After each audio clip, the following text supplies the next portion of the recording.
In the town of Igbodala, where the air always carried a faint scent of rain and mystery, a strange church had risen overnight at the edge of the forest, a massive, white tent crowned with golden flags and loudspeakers that screamed deliverance, miracles, power.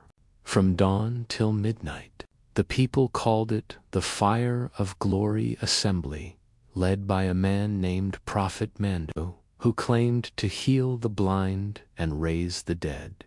His voice thundered across the town like a storm, and people from nearby villages came running, carrying sick relatives, barren women, and empty wallets full of faith. Among them was a humble widow named Mama Ifama, who lived with her teenage daughter, Adaze.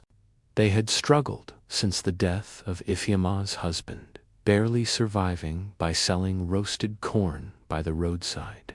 When Prophet Mando's miracles began filling the radio waves and posters promised instant wealth through faith, Mama Ifama's heart stirred with desperate hope. "Maybe this is God's answer," she said one evening, clutching the church's flyer. Adaze frowned. "Mama, something about that man doesn't feel right. Real power doesn't scream for attention." But her mother was already convinced. The next morning, dressed in her best wrapper, she dragged Adaze to the church. The moment they arrived, ushers in white gloves shouted, "The prophet is coming," and the crowd erupted like a storm. Prophet Mando entered, flanked by men in black suits, carrying a golden staff and a Bible wrapped in red cloth. His eyes glittered strangely, as though reflecting fire. He called people to the altar, laying hands and shouting, "Power, receive it." Some fell to the ground trembling, others screamed and wept. When it was Mama Ifama's turn, he touched her forehead and whispered, "Your destiny is tied to your daughter.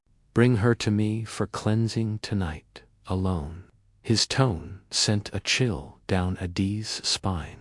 That night, as thunder rumbled, they returned to the church tent.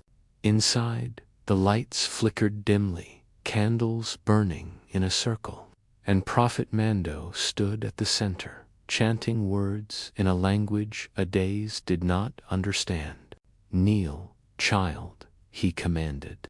"The spirit of poverty must leave you." Adaze hesitated, but her mother urged her forward. Suddenly, Mando raised his hand, revealing a small black charm wrapped in red cloth. "This is the key to your family's deliverance," he shouted. Adi's instincts screamed danger. "Mama, this is not of God," she cried. But before her mother could respond, a gust of wind burst through the tent, extinguishing the candles. In the sudden darkness, Mando's voice shifted, no longer human, but deep and growling. "You question my power," he hissed. Lightning flashed, revealing his eyes glowing bright red. The congregation that had filled the tent was gonna know only shadows moved around them, whispering prayers that sounded more like curses. Adaze grabbed her mother's hand and screamed, "Run!" They stumbled out into the storm, rain slashing their faces. Behind them, the tent collapsed, as if struck by invisible hands. By dawn, when villagers came to see what happened, they found nothing, no chairs, not even footprints, only ashes scattered across the wet earth. That morning, Mama Ifama wept in silence, realizing that greed and desperation had almost delivered her soul into darkness. "We sought miracles," she whispered, "but nearly found the devil instead." From that day on, Adaeus and her mother never entered any strange church again. And when people spoke of Prophet Mando, they said he was never a man of God, but something far older, something that fed on faith itself. The following weeks brought unease to Igbo. strange whispers floated through the town like smoke rumors of people disappearing after visiting miracle centers and returning days later with empty eyes and strange marks carved on their wrists. Mama Ifema tried to ignore them, but each night she woke up sweating, haunted by dreams of Prophet Mando's red glowing eyes and the sound of thunder echoing inside her skull. Adaze noticed her mother's decline and begged, "Mama, let us go see the elder priest at St. Anthony's Church. He can pray for us." Reluctantly, Mama Ifema agreed, and together they made their way across the old footpath leading to the stone chapel that had stood for generations. There they met Father Chukwu, an elderly priest whose calm eyes carried both wisdom and weariness. He listened silently as they recounted their experience. When they finished, he said softly, "My children, what you encountered was not the power of God, but the shadow that mimics it. The devil knows the language of miracles." He handed them a small wooden cross carved from sacred Iroka wood and warned, "Keep this close. The spirit you met may return to claim what it believes it owns." Those words froze the air between them. That night, a storm brewed, again lightning flashing over the forest. In the distance, a drumbeat echoed faintly, rhythmic and unnatural. Adaze peered through the window and saw faint lights flickering among the trees, forming the shape of the vanished tent. "Mama," she whispered, trembling, "it's back." But when they rushed outside with neighbors, the forest was silent. Only the chirping of crickets and the rustle of leaves. The villagers dismissed it as fear, but Adaze knew what she saw. The next day, she went to the marketplace, where an old blind woman who sold herbs called out to her, "Child of the corn seller, the spirit follows your shadow." Shocked, Adaze asked, "What do you mean?" The woman smiled eerily. "That man of the golden staff is not gone. His body may have burned, but his spirit lingers, feeding on the faith of those who doubted him." Terrified, Adaze ran home, clutching the wooden cross. That night, as she and her mother prayed, a low hum filled the room, like the echo of a distant chant. The lamp flickered, and suddenly, Prophet Mando's voice whispered from the darkness, "You cannot run from what you touched." Mama Ifema screamed, tossing the cross toward the sound, and immediately the room filled with blinding light. When it faded, the voice was gone, replaced by the sound of rain. They sat together, trembling, realizing this was no nightmare, it was a battle between light and darkness. The next morning, they went back to Father Chukwu, who gathered elders and anointed their home with oil, praying in deep tongues. "This is not the end," he warned. "That spirit is bound to return stronger, for it was once worshipped before your fathers knew Christ." The words sent shivers through everyone present. That night, Mama Ifema burned all the flyers, oil bottles, and fake prayer cloths she had collected from Prophet Mando's tent. As the flames rose, she whispered, "Never again." The villagers watched as smoke curled toward the sky, and some wept, realizing how many of them had also been deceived by false prophets. Yet, even as peace seemed to settle, Adaze could feel a strange presence still lurking, watching from the forest, waiting for another chance to strike. Days turned into weeks, and though the air in Igbodala seemed calm, Adaze could feel something unnatural moving beneath the silence, like a snake hiding under dry leaves.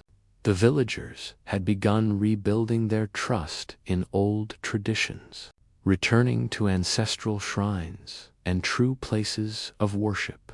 But some still whispered Prophet Mando's name in secret, hoping his miracles would return. One evening, while Adaze fetched water at the riverbank, she heard humming, low, rhythmic, and strangely familiar. Across the rippling water, a figure stood in a white robe, face hidden, hands clasped as though in prayer. The air around him shimmered faintly. "Who are you?" she called out, heart pounding. The voice that answered was soft, yet heavy. "You carry what is mine." Terrified, she dropped her calabash and ran home, tears streaming down her face.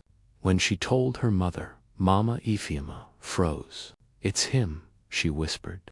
"He wants the charm you touched." But Adaze protested. Still, her mother's face showed fear she could not hide. That night, Adaze dreamed. She stood again in the tent, surrounded by people with blank faces, chanting Mando's name. In the center, the prophet held out his golden staff, whispering, "Give me your light, and I will make you eternal." When she refused, he screamed, and fire erupted around her. She woke up trembling, sweat soaking her clothes. At dawn, Father Chukwu came, his eyes grave. "He has bound himself to the spirit world," the priest said after listening to her. "But because you resisted, he cannot fully cross back. His soul now wanders between the living and the dead, seeking a host to carry his power." He paused. That host could be anyone who still calls his name. As if on cue, a knock sounded on the door. It was Neka, a young woman from the village who had once served as Mando's usher. Her eyes looked sunken, her skin pale. "Please," she begged, "the prophet calls me in my dreams. He says he is not dead, but waiting for his followers." The priest sprinkled holy water over her, but she screamed, her body convulsing violently. "He is here," she cried before collapsing. Outside, dogs began barking wildly, and a gust of hot wind blew through the village, scattering dust and ash. The people ran for shelter as the sky darkened unnaturally, clouds swirling in strange red patterns. Father Chukwu raised his hands, chanting ancient prayers, and the ground trembled. Suddenly, from the forest, a deep roar echoed, the same sound Adaze had heard in her dream. "He's coming," the priest shouted. "Everyone, to the chapel." The villagers gathered, praying and singing hymns. Inside the small stone church, candles flickered as shadows danced on the walls. Adaze held her mother's hand tightly, whispering, "I'm not afraid." The wind howled louder, and a tall, dark shape appeared at the chapel door, its outline glowing faintly like embers. The people gasped. It was the prophet, his robe burned at the edges, his eyes now hollow pits of fire. He stretched out a hand and hissed, "You took what was mine." Father Chukwu stepped forward, clutching his cross. "You have no power here," he thundered. The spirit shrieked, the walls shaking, and light burst from the cross like lightning. For a moment, everything froze. Then, with a scream that echoed through the valley, the figure exploded into a burst of smoke, vanishing into the air.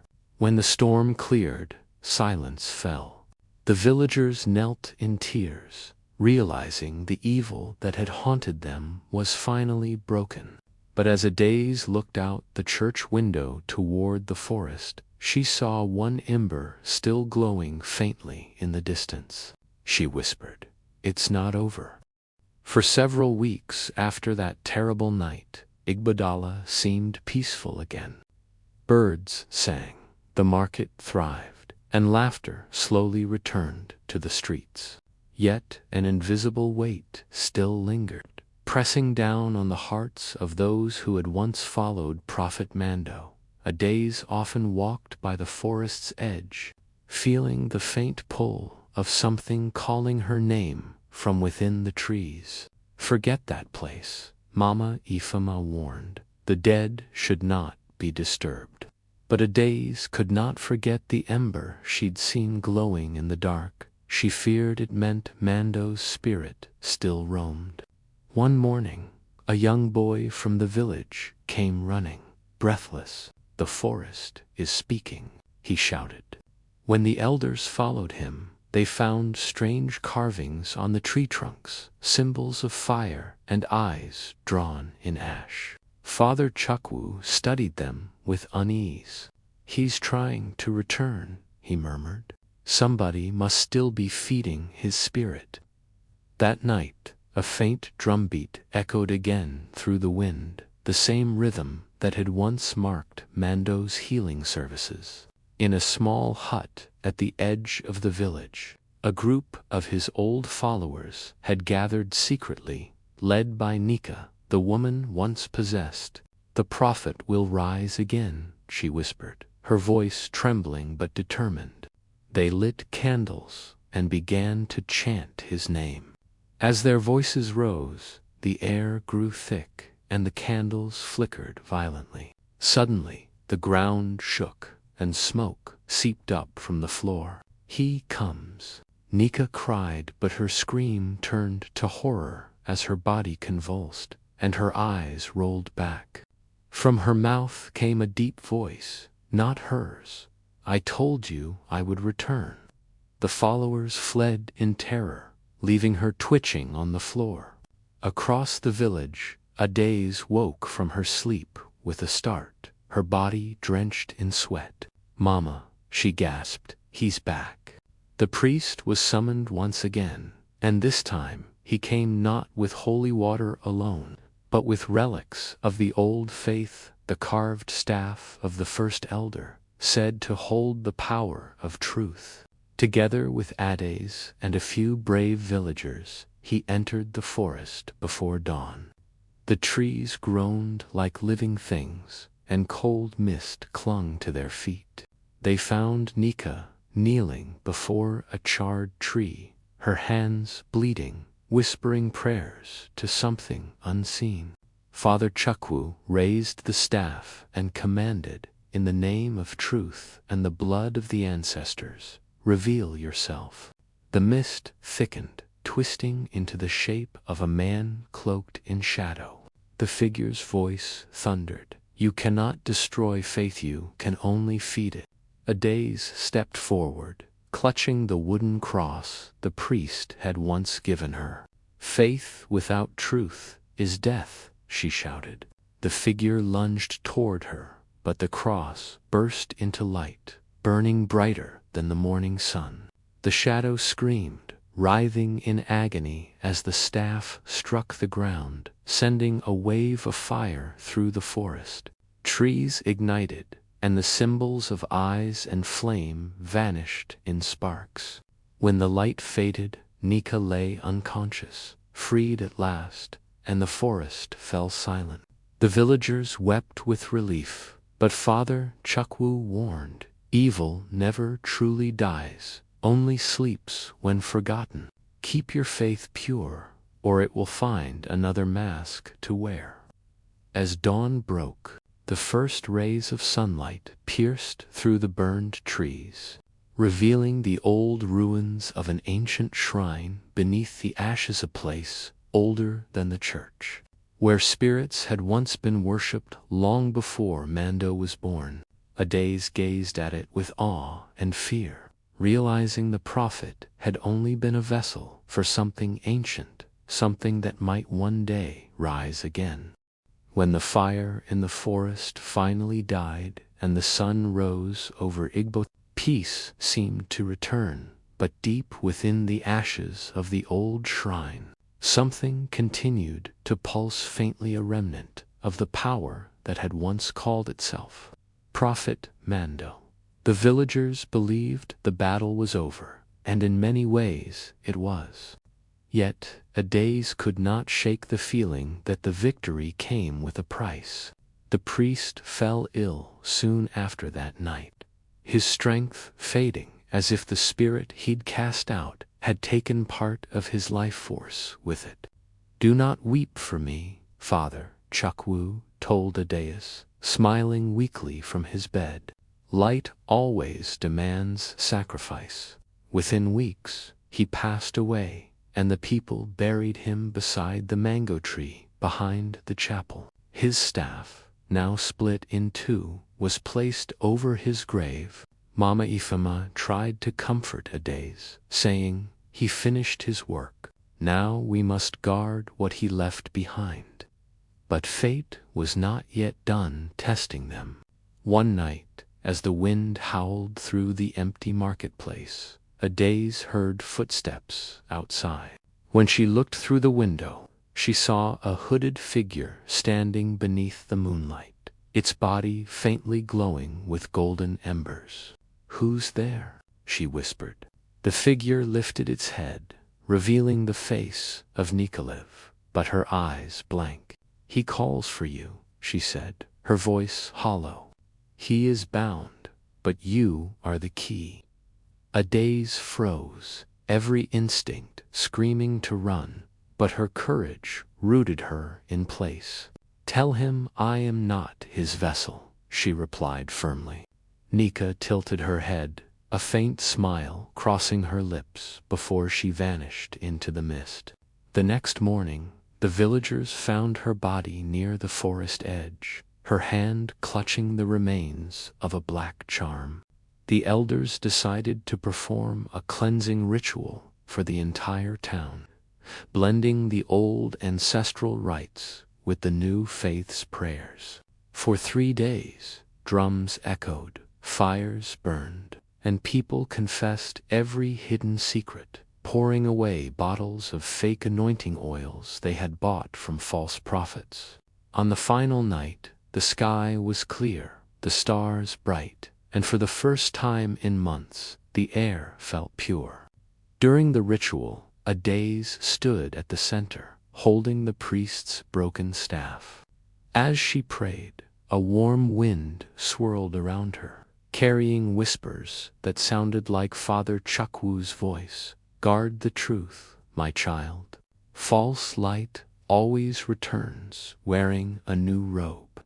Tears filled her eyes as she felt the weight of that responsibility. After the ceremony, the elders declared the forest sacred ground, forbidden for anyone to enter. They built a stone marker inscribed with words that read, "Here fell the false prophet. Let faith be guided by truth." Life slowly returned to normal. Children played again, laughter filled the market, and Mama Ifema's roasted corn stall once more filled the air with sweet aroma. Yet sometimes, when the night was quiet and the wind blew from the direction of the forest, Ades could swear she heard faint echoes of distant singing, voices chanting the same hymn Mando once used to deceive the people. She would grip the cross around her neck and whisper, "Not again." Over the years, Ades grew into a respected teacher and later a spiritual counselor. People came from faraway villages to hear her speak of the difference between faith and manipulation, between miracles and deceit. Her story spread far and wide, warning others to test every spirit before believing, to seek God in truth, not spectacle. And though she lived to a ripe old age, she never forgot the night she looked into the eyes of falsehood disguised as holiness. When she finally died peacefully beside her mother's grave, the villagers said they saw a single beam of light break through the clouds, shining directly on the mango tree at the chapel, proof that the light of truth, once kindled, can never truly be extinguished.